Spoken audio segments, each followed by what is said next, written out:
Hey all, Ron here from Military Images Magazine with a new episode of Life on the Civil War Research Trail. Today, I want to take you to a hazy March morning in 1862 along the Mississippi River, where a flotilla of Union gunboats and transports are steaming towards the Confederate stronghold of Columbus, Kentucky. Everyone aboard the vessels remaining quiet as the water lapped against the sides of the vessels.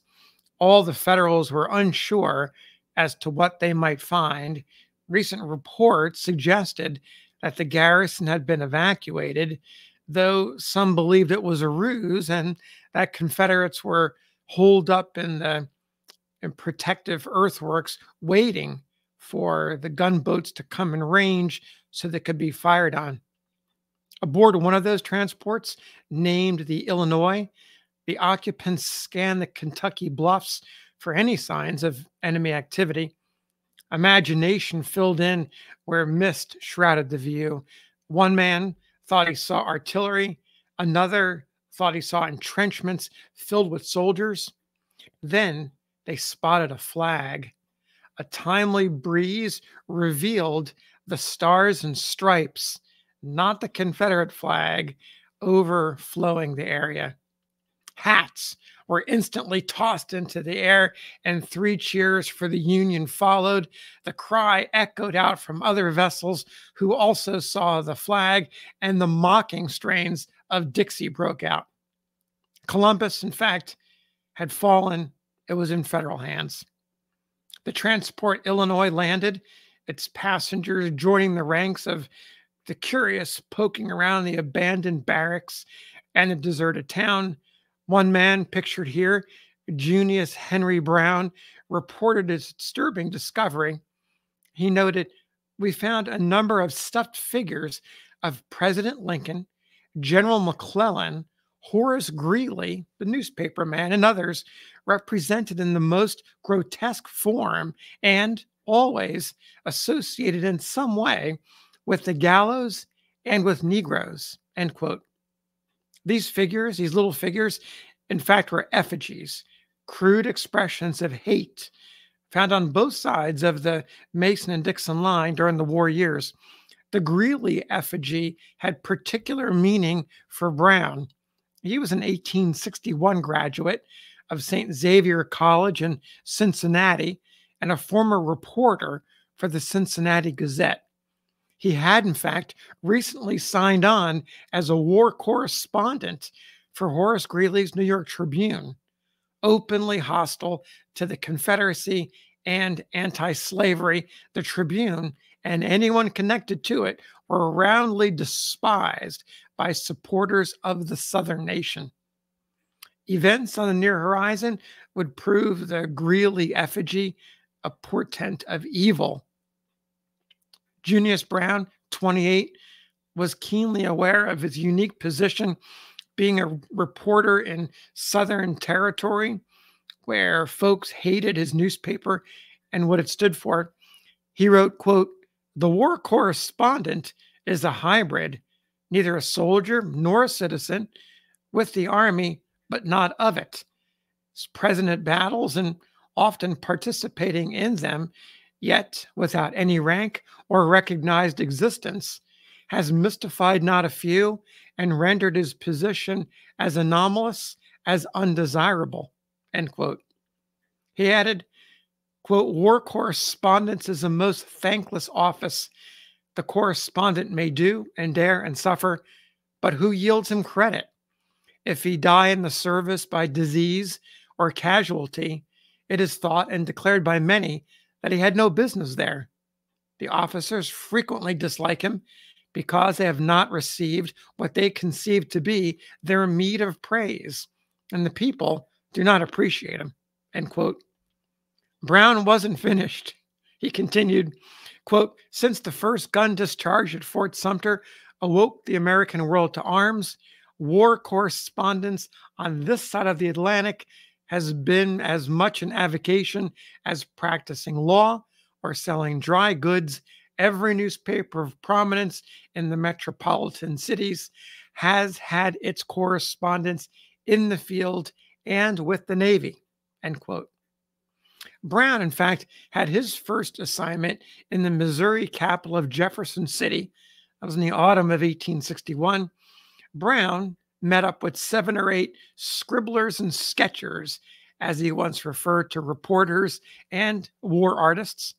The group fancied themselves the Bohemian Brigade, a name with its origins in ratty beer cellars in Manhattan just a few years earlier.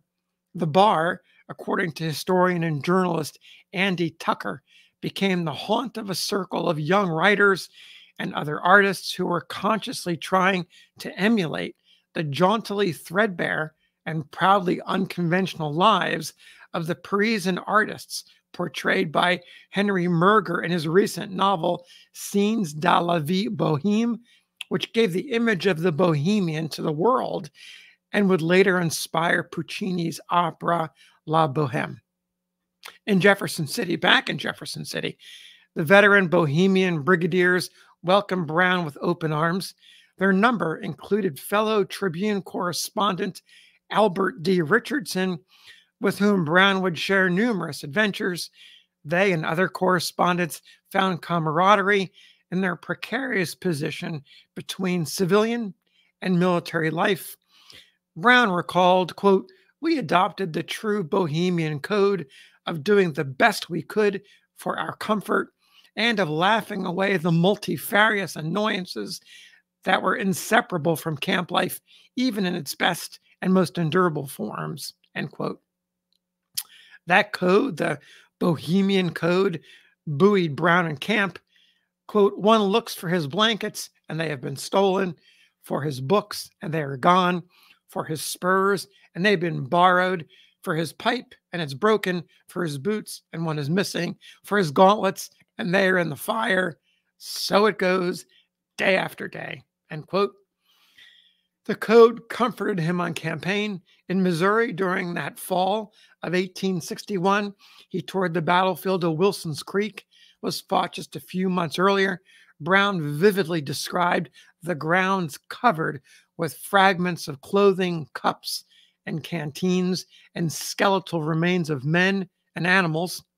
Quote, "Out of the short grass and among the brown and yellow and crimson leaves looked more than one grinning skull, a grim satire on the glory of war and the pomp of the hollow world," end quote. The code provided him with a source of strength in combat zones. On February 6th, 1862, Browne and Albert Richardson went ashore with Union troops and witnessed the bombardment of Fort Henry on the Tennessee River. At some point during the action, the explosion of a box of ammunition sent cartridge paper into one of Browne's eyes, nearly blinding him.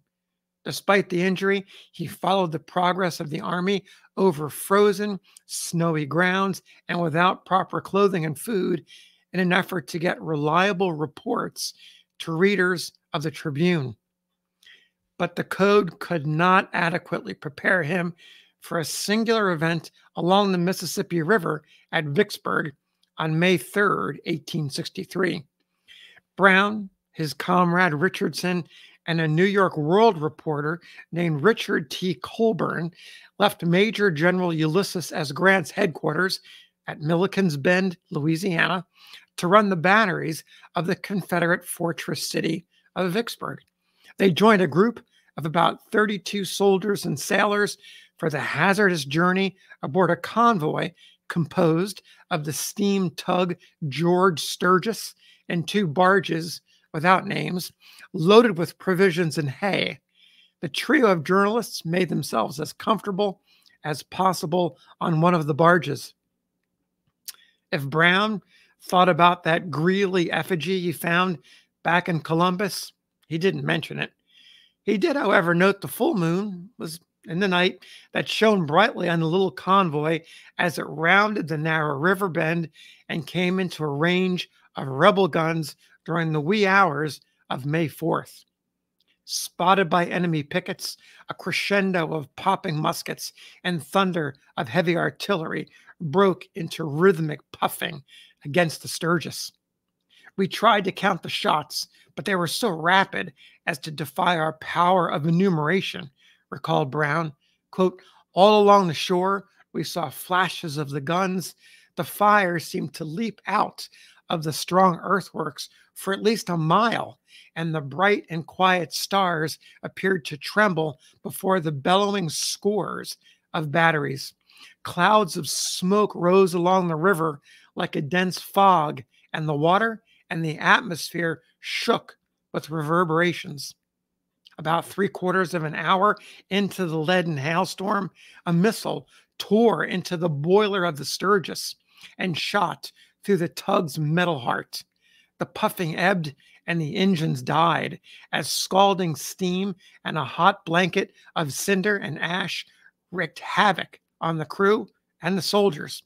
Cinders landed in the hay and sparked fires on the barges. Browne and his fellow Bohemians fought back the flames and aided injured men. At one point, noted Richardson, upon the very highest bale, where the flames threw out his pale face and dark clothing in very sharp relief, stood Browne in a careless attitude, looking upon the situation with utmost serenity. My first thought was that one thing he required to complete the picture was an opera glass. To my earnest injunctions to leave that exposed position, he replied that so far as safety was concerned, there was now little choice of places. They had no choice but to abandon ship. They tossed hay bales into the Mississippi and followed them, diving into the chilly waters. By this time, the artillery barrage had subsided, and the screams of wounded and injured men falling from the Sturgis and the hay barges had dissipated. As they floated down the river, the sound of oars slapping against the water alerted them to a new danger. A rebel rowboat descended on the scene and scooped up survivors of the wrecked convoy. The Bohemians were among those captured and carried to shore. Browne had stripped down to his pants and shirt. He walked barefoot with other prisoners through the moonlit streets of Vicksburg to an uncertain future. News of the loss spread rapidly through Union lines. Browne, Richardson, and Colburn of the New York World were reported missing and presumed dead. Word of the fate of the convoy and the reporters reached Major General William T. Sherman. The caustic Sherman, who detested journalists with a passion, was once heard to say, "That's good. We'll have dispatches now from hell before breakfast." Colburn was soon freed by his captors, but a journey through hell indeed was just beginning for the Tribune correspondents, Browne and Richardson. Confederate authorities treated them as prisoners of war, even though they were civilians, and they faced the same privations of any soldier or sailor in enemy hands. The connection to the Tribune was not lost on Browne. Quote, Mr. Richardson and myself knew our prospects would be unusually brilliant for sudden removal from the terrestrial ball if the execution of prisoners once became the fashion, and we discussed with a grim kind of humor the sensations we would possibly experience when we were let out to be shot or hanged. I expressed a decided partiality for shooting as more military, genteel, and dramatic, and denounced hanging as an undignified and ungentlemanly mode of exit, even out of rebeldom. End quote. The man had quite a turn of phrase. Browne eventually secured shoes and socks from ladies in Vicksburg, a dead soldier's cap from one of his jailers, and a military overcoat from a comrade. Quote, so attired, I traveled to Richmond in the uniform of a private soldier, the first time I had ever donned a uniform. And on such an occasion, I must say, I was very proud to wear the attire that our brave boys had made so hateful to rebel eyes and so honorable in the eyes of the nation and the world. Quote, coming to terms with reality proved as difficult for Browne as any captive. Quote, my blood leapt and my soul sickened when I stared into the unborn days and saw no one through which the light of liberty streamed. Quote, that's what he observed. I began by slow degrees to accustom myself to my unnatural situation. I reflected on all the philosophic theories I had entertained, on all the social, stoical principles I had tried to cultivate, and determined to steel myself to the necessities of the occasion. End quote. By this time, he had been transported in Richmond to Libby Prison. Here, he, and later at Castle Thunder in the Confederate capital, he would dip often into his reservoir of inner strength as he faced a daily struggle to survive meager rations, unsanitary conditions, and uneven treatment by his captors. Reading was a great consolation, he said. It aided me to strangle the painful hours, to prevent constant introspection, to turn back the surging tide that threatened at times to deprive me of reason. All the day, when I was not compelled to be in the kitchen, where he was assigned to work, I stretched myself on my blankets near a window and strove to forget myself in the pages before me. I could do that but partially, yet it was a great relief, and I was very thankful I had formed the habit of seeking society in books. Browne also found temporary solace in dreams. He said, or wrote, every night I was free. The body could be imprisoned, but the rebels could not fetter the spirit. That returned to the dear old North and dwelt during the sweet hours of slumber amid the scenes it once had loved. So much did I dream of freedom that at last I lost all faith in my visions of the night, knowing they were delusions even while I was under their influence. When I fancied myself in converse with my intimates, sitting at luxurious board, surrounded by objects of beauty, joyous amid the joyful, it was most painful to awake and behold the familiar beams above my head and the rafters of the roof and the hateful walls of Libby. Meanwhile, as the months ticked away in 1863 turned to 1864, efforts to negotiate the release of the journalists by the Tribune and other friends failed. All things considered, Browne and Richardson numbered just two of the many non-combatants on both sides held without due cause, mere pawns in a tit-for-tat political battle waged between Richmond and Washington.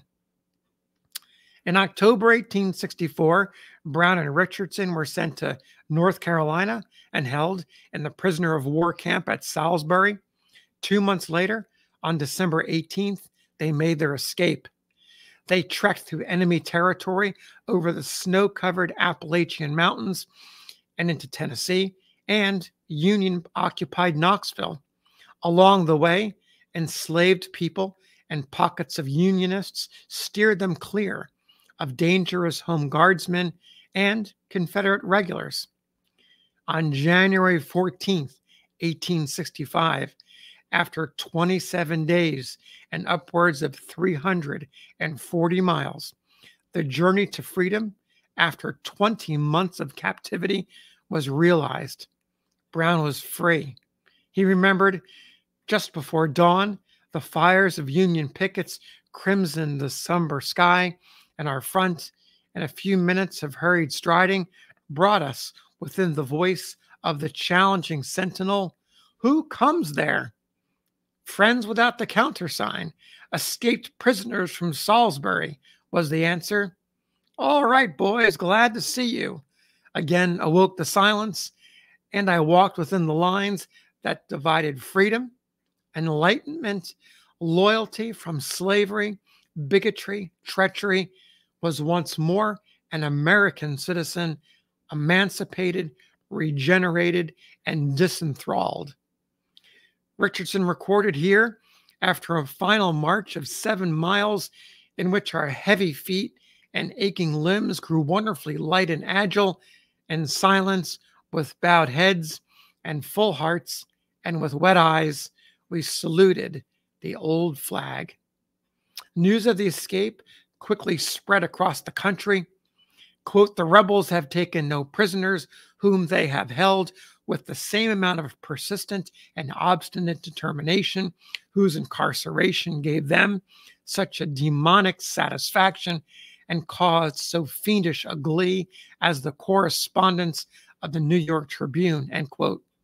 It's a statement from Browne's former employer, the Cincinnati Gazette. Quote, we know of no reason why this feeling should have arisen, or why, after it had arisen, it should come to manifest itself throughout their long imprisonment, unless it may be accounted for by the general law that persons hate whom they fear, and fear whom they hate, end quote. The Confederates had successfully silenced Browne's pen for almost 2 years during his imprisonment. But once freed, he made up for lost time with a vengeance. On January 30th, 1865, just 2 weeks after he stepped foot on Union ground, he damned the activities at Salisbury as nothing short of murder during a hearing held in Washington by the Joint Committee on the Conduct of the War. A few months later, as the war drew to a close, he put the finishing touches on a book. 4 Years in Secession is the title, 450 pages, a memoir of his experiences.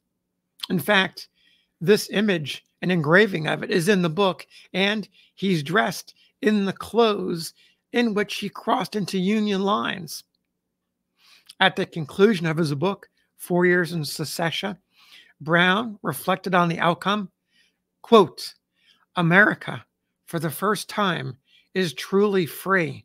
For the first time, her people can sing her national songs without a blush, and the poorest of her sons can declare, I am an American, with not uncovered head, but with mane erect and a glow of purest satisfaction before the proudest potentates of the admiring world, end quote. Browne, the Bohemian brigadier, continued writing, talking, telling his stories as a successful literary personage. He lived until 1902, dying at age 69. Thanks for listening. We'll see you on the next episode of Life on the Civil War Research Trail.